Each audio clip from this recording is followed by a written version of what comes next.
All right, you make the move to McCall. You're likely expecting you might see your fair share of wildlife. After all, it's the mountains.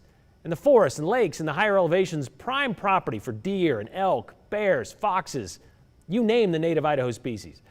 What's supposed to happen in winter, though, those animals are naturally supposed to migrate to lower elevations in search of food. But for decades, McCall residents have made that search for sustenance easier by feeding some of those animals, either because they fear they may starve or because they just want to give them a reason to stick around. However, there's a herd of deer that roam McCall in the winter, one that Fish and Game estimates to be about 200 head or so. Decent size for sure, which is why for the last several months, McCall City Council has been considering outlawing the feeding of wildlife to help diminish that deer population. This isn't a new consideration by any means. The subject has popped up several times before. Today's City Council meeting will be the fourth such meeting where they will discuss this issue, but they are expected to make a decision on it today. Over the last couple of months, we've heard from the police chief, who claims the herd has become a safety issue. And we've heard from Idaho's Department of Fish and Game, who say the same thing, and they also brought up the concern of disease spreading among the deer. But what do the residents of McCall think about it? Well, we spoke with one today who told us most people who live there, not in favor of it. Melanie Holmes admits this is an emotional issue. There's an affection for the deer because that's part of the charm of McCall, but that doesn't mean she can't take a rational approach to it as well.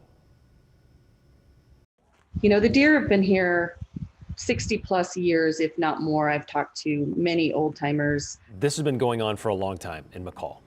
It has been. And if they change it now, what are you worried about?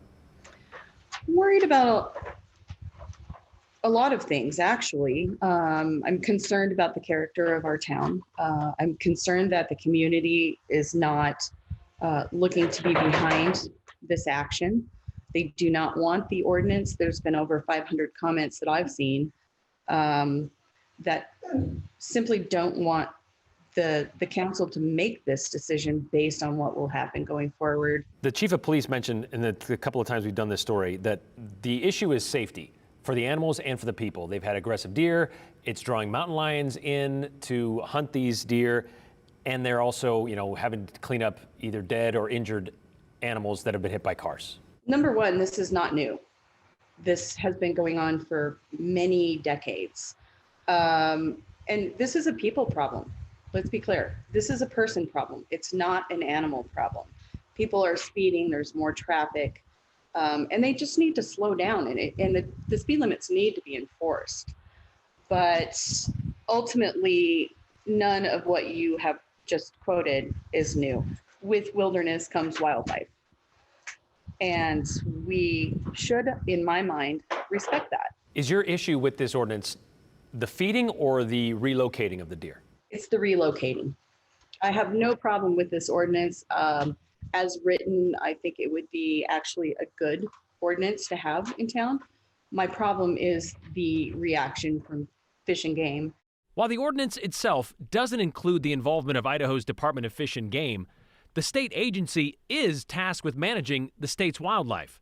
So city leaders asked them, what would happen if we made feeding wildlife in McCall illegal?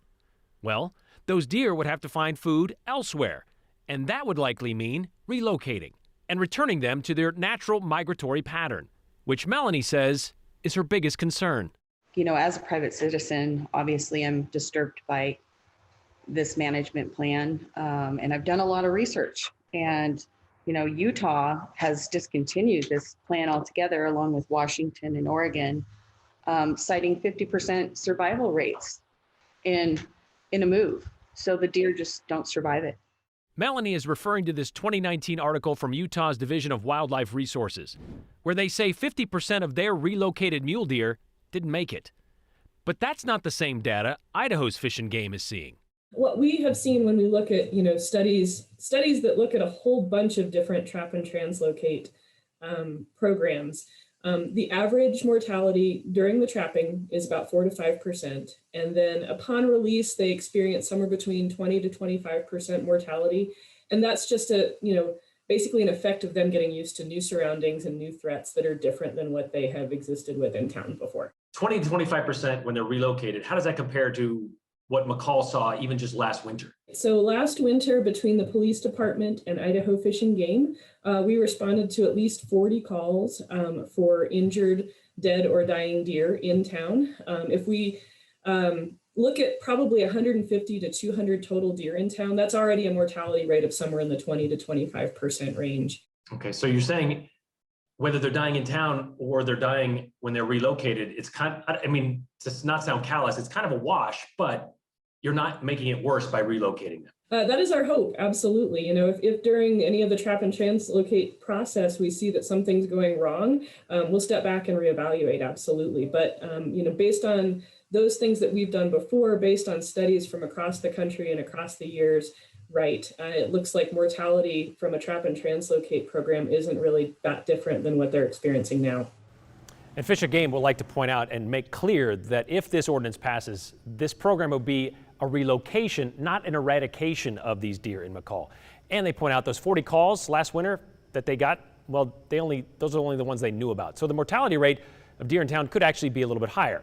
Melanie, meanwhile, believes an approach like this with Fish and Game is an over-controlling overreach by a government agency. And while there have been sightings of mountain lions in McCall, she says there haven't been any reported incidents. The ordinance, by the way, carries a fine of $100. The trap and translocate process, a bit more costly. Fish and Game estimates if this ordinance goes into effect, it could cost as much as $50,000 to move the deer.